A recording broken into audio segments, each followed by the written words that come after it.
Bună dragilor și bine ați venit la o nouă filmare. De această dată te invit la 2 citiri de tarot, în cadrul cărora vreau să văd ce gândește, ce simte și ce face în legătură cu tine persoana din mintea ta, dar și ce gândește, ce simte și ce face în legătură cu cea de-a doua persoană. Menționez faptul că aceste citiri sunt pentru cei care se află între unghiuri amoroase sau cei care nu sunt deciși în iubire.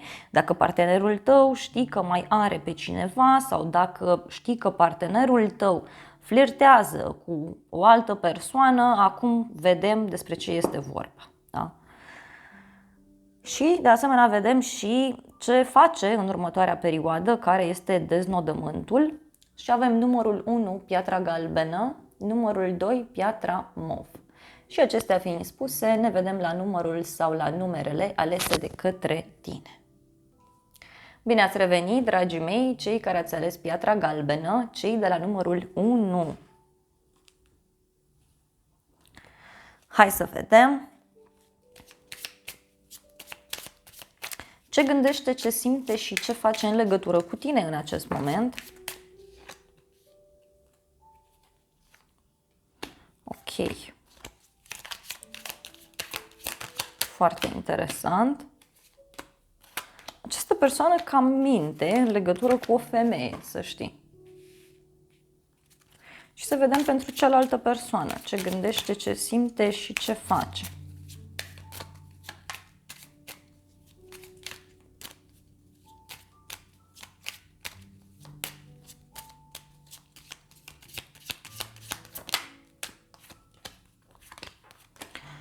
Ok, se pare că cealaltă persoană are o importanță aici, da? Bun, văd aici o întâlnire care se pare că nu a ieșit așa cum ați visat voi. Sau poate discutăm despre o situație ciudată care se desfășoară în acest moment. Cineva nu este de acord să te vezi cu această persoană. E clar aici un inamic, o inamică, deci aici se pare că ai intuit bine. Cineva este prin preajmă. Și niște probleme văd aici în legătură cu o întâlnire. Hai să vedem ce gândește această persoană în legătură cu tine. Acest om în momentul de față se gândește, da? Că uite, parcă este confuz între femeia oficială din viața lui, dacă ești femeie. Văd aici o femeie cu un copil și mai văd și o a treia persoană, deci omul ăsta fie se gândește că își dorește să mergeți la nivelul următor, își dorește să fiți împreună. Fie persoana asta se gândește atât la tine cât și la cealaltă persoană în egală măsură și nu știe ce să aleagă. Uite. Hai să vedem ce simte aici. Are niște sentimente sincere față de tine, dar în același timp să știi că ceva ți ascunde în legătură cu o femeie. Mai văd și că această persoană se simte singură. Îi este dificil să abandoneze ceva și din acest motiv tot te amână sau nu îți spune. Să vedem ce face în legătură cu tine. Uite, te invită undeva.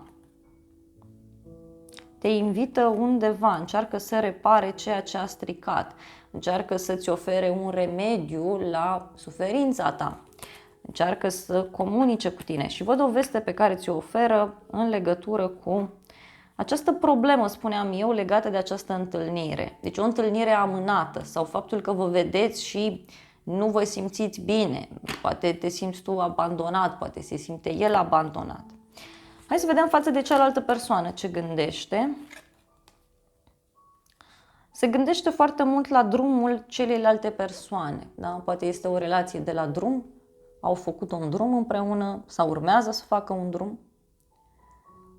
De asemenea, văd aici foarte clar că față de cealaltă persoană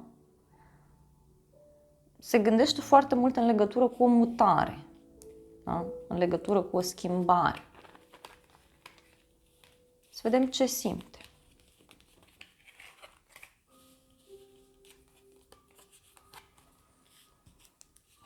Multă disperare, da? Multă disperare, multă disperare.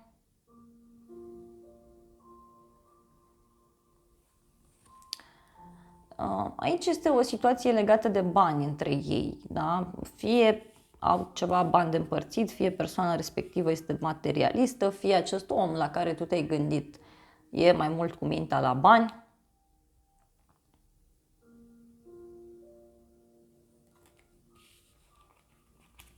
Nu văd momentan sentimente, da? Nu văd sentimente, dar e o persoană puțin geloasă, e cam disperat acest om în legătură cu această situație. Și să vedem ce face în legătură cu cealaltă persoană. Bun, aici să știi că sunt niște certuri foarte mari în momentul de față. Se însingurează, adică nu vrea să comunice foarte mult cu această femeie sau cu acest bărbat, nu știu.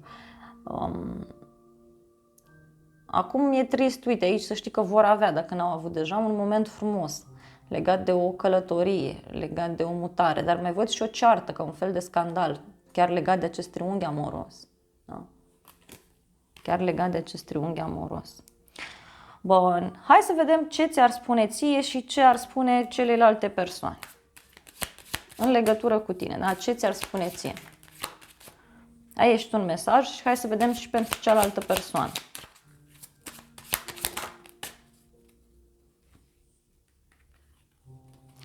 Ție ți-ar spune că are niște obstacole. Iar celelalte persoane i-ar spune că există ceva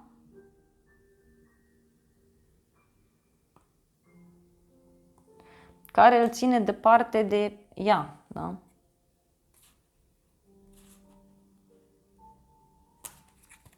Ia să mai vedem un mesaj pentru tine. Tu ești primul gând din mintea mea atunci când mă trezesc dimineața. Asta ți-ar spune ție, iarăși. Și acestei persoane i-ar spune că este prima dată când s-a simțit așa alături de cineva și i-ar spune să nu renunțe la el sau la ea. Deci totuși aici există o conexiune. Există o conexiune. Mai vreau un singur mesaj pentru tine, au ieșit mai multe, da? Persoana asta ți-ar spune că și-ar dori să fie lângă tine, da? Ți-ar spune că sunteți telepatici, că aveți gânduri în comun. Hai să vedem oracolul dragostei, ce spune în acest moment în legătură cu tine. A ieșit pentru cealaltă persoană, foarte interesant. Totul depinde de cea de-a treia persoană. Persoana asta îl ține legat cu ceva, deci are ceva, are un secret, are o cheie a inimii sale. Pentru tine, persoana asta riscă în legătură cu tine. Riscă. Pentru că, da, există o conexiune foarte puternică aici între voi. Sau are o conexiune puternică, dar riscă. Această persoană, repet, îl ține legat cu ceva sau are un secret, are ceva.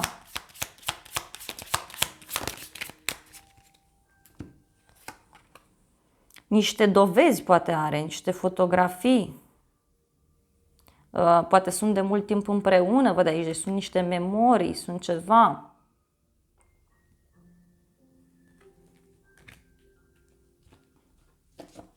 Și mereu, mă rog, persoana asta ar fi oarecum surprinsă. Da? Hai să vedem ce va face în legătură cu tine și ce va face în legătură cu cealaltă persoană. În legătură cu tine. Ce va face? Bun, în legătură cu cealaltă persoană. În legătură cu tine, uite, îți va trimite un mesaj. Va dori să comunicați. Iar cu cealaltă persoană avem o luptă de putere, da? Sau un scandal, o ceartă.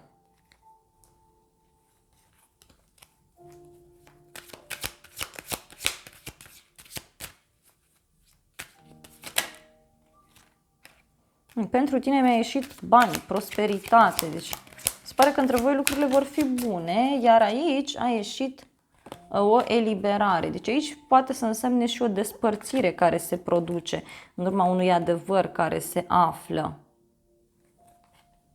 O despărțire, da?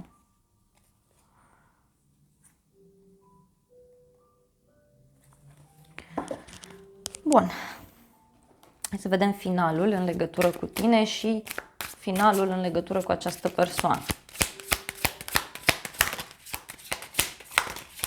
Wow, au ieșit mai multe cărți, au zburat și un mesaj important aici pentru această persoană. În legătură cu tine, da? Uite, aici se ia o decizie în legătură cu relația voastră. Aici se hotărăște ceva.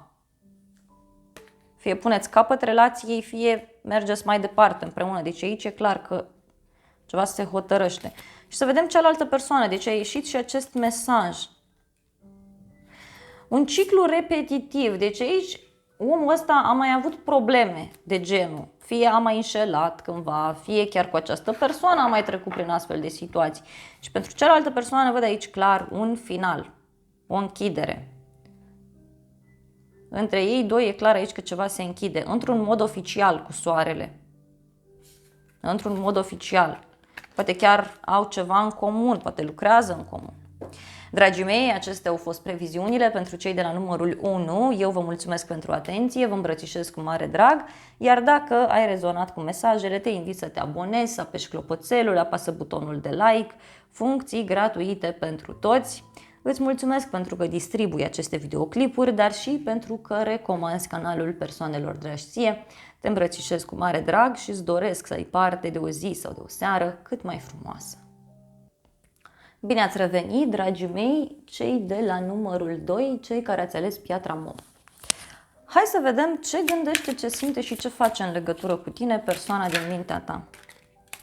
Wow!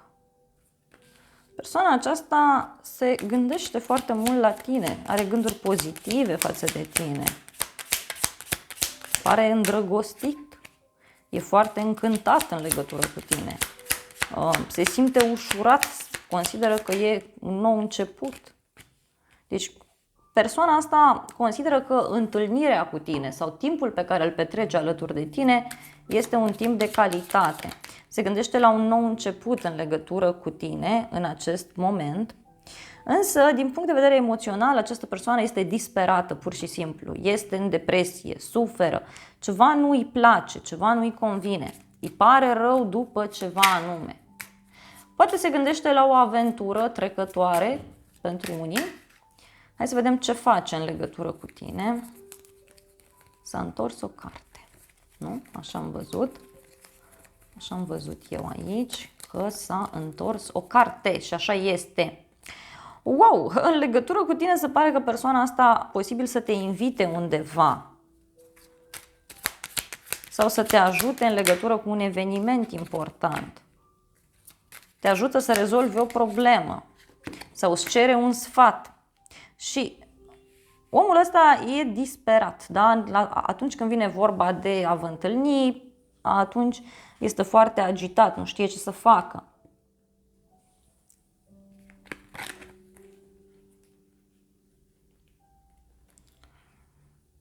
Uite, e ca și cum ți-ar cere un remediu, ți-ar cere un ajutor în legătură cu o situație. Și să știi că se gândește la un nou început, însă din punct de vedere emoțional acest om nu prea știe ce vrea și suferă. Da? Unii poate aveți legătură cu niște bani împreună. Și să știi că această persoană mai vorbește cu cineva despre tine și îi cere părerea. Hai să vedem ce gândește, ce simte și ce face în legătură cu cealaltă persoană.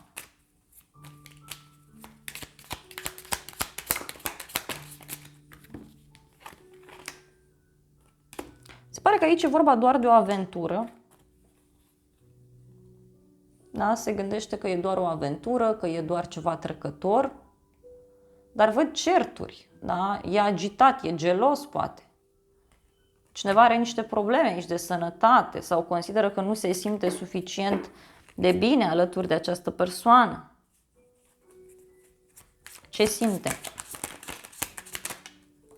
față de această persoană.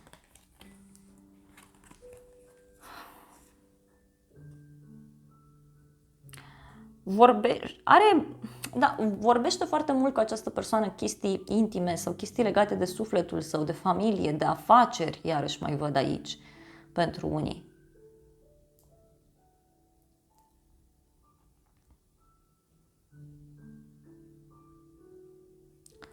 Simte că e doar o afacere cu persoana asta sau e doar un schimb de energie bazat pe bani sau bazat pe chestiuni de genul acesta, însă în același timp văd că îi povestește tot felul de lucruri acestei persoane, da?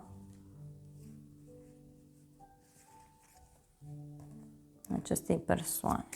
Hai să vedem ce face în legătură cu această persoană.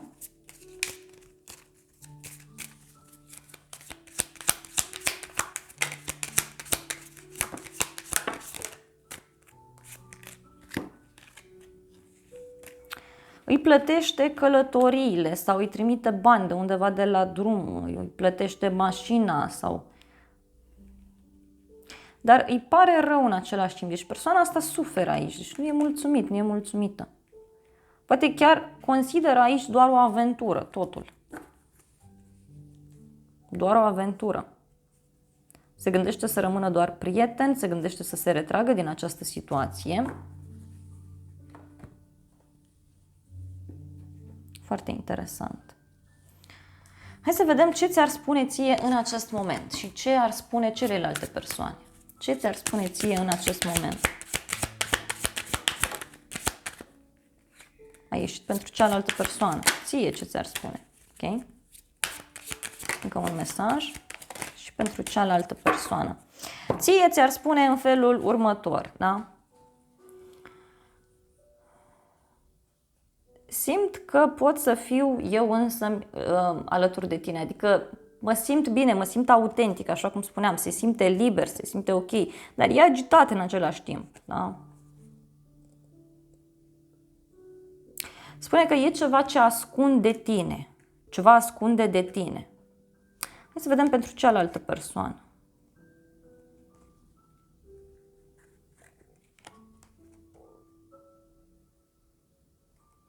Spune că s-ar simți pierdut fără ea sau fără el.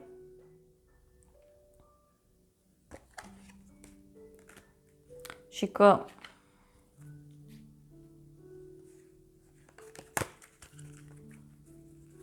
vreau o conexiune, așa simt să transmit. Mai vreau un mesaj pentru tine. Tot simt energie de distracție, de, nu știu, e ceva aici. Uite, o relație pe silențios, adică fără zgomot. Și ți-ar spune în felul următor că și-ar dori să îndrepte lucrurile dintre voi și-ar dori tare mult acest lucru. Bun, hai să vedem acum ce spune acest oracol în legătură cu tine, în legătură cu această persoană. Bun. Aici se pare că pentru voi i-a ieșit o transformare, o renaștere, da? O discuție sinceră, o discuție inocentă. Deci aici relația s-ar putea baza în timp pe foarte mult respect, dar văd oricum că ceva se transformă. Fie tu vei reprezenta o tentație mult prea mare pentru această persoană, fie această persoană se gândește să facă o transformare. Vedem imediat. Și față de cealaltă sau față de celălalt, mi-apare tot energia asta de abundență, de prosperitate.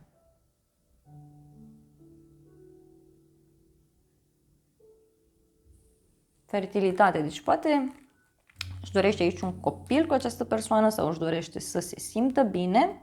Da? Hai să vedem cum anume vor decurge lucrurile între voi. Da? Cum anume. Cum va rămâne situația ta cu acest om și cum va rămâne situația acestei persoane cu acest om. Situația ta cu acest om. Bun, posibil e să rămâneți prieteni sau să rămâneți, nu știu, încă, colegi. prieteni, colegi, da? Poate o colaborare, văd aici, din punct de vedere profesional, în unele cazuri. Și cealaltă persoană avem asul de cupe și 7 de bâte. Deci aici este clar pentru cei de la numărul 2 că fie persoana aceasta se luptă pentru o noutate, pentru iubire. Văd că cineva este provocat. Da, mai văd aici. Dar mi-apare clar finalul unei perioade de singurătate, finalul unei perioade de așteptare. Hai să vedem în legătură cu tine. Încă o carte vreau. La ce se referă situația asta? Magicianul. Da? Aici văd că fie rămâneți așa într-o situație de triunghi amoros, fie aici veți reuși să învățați multe lucruri împreună. Poate chiar niște activități pe care le veți avea împreună. Da? Însă aici totuși mi-apare faptul că cineva abandonează. Deci posibil aici să apară o despărțire pentru cei de la numărul 2. Pentru cealaltă persoană. Deci să apară o despărțire. Pentru alte cazuri văd și un copil. Da? Dacă știți că se poate. Pentru că e foarte intens acest aspect. Hai să vedem și acest oracol ce zice în legătură cu tine. Au ieșit două mesaje. Suflet geamăn, da? Suflet geamăn avem aici. Deci pentru voi aici este o conexiune foarte puternică. Aici e clar că tu vei afla niște vești care te vor șoca, care te vor surprinde. Vei afla de această transformare. Veți avea o discuție aici pentru cei de la numărul 2. Deci tu cu omul ăsta vei avea o discuție care te va surprinde și în cadrul căreia tu vei afla un adevăr. Iar pentru cealaltă persoană,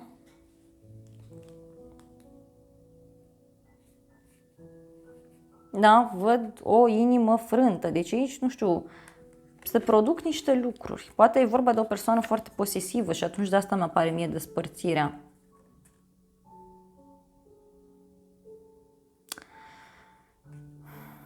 Aici mi-apare o despărțire, mi-apare o separare, cineva care suferă. Se repetă un pattern, se repetă ceva pentru cei de la numărul 2 în relația pe care omul ăsta o are cu altcineva. Mai vreau un mesaj pentru tine, pentru că nu e sigur aici. Se spune că nu astăzi.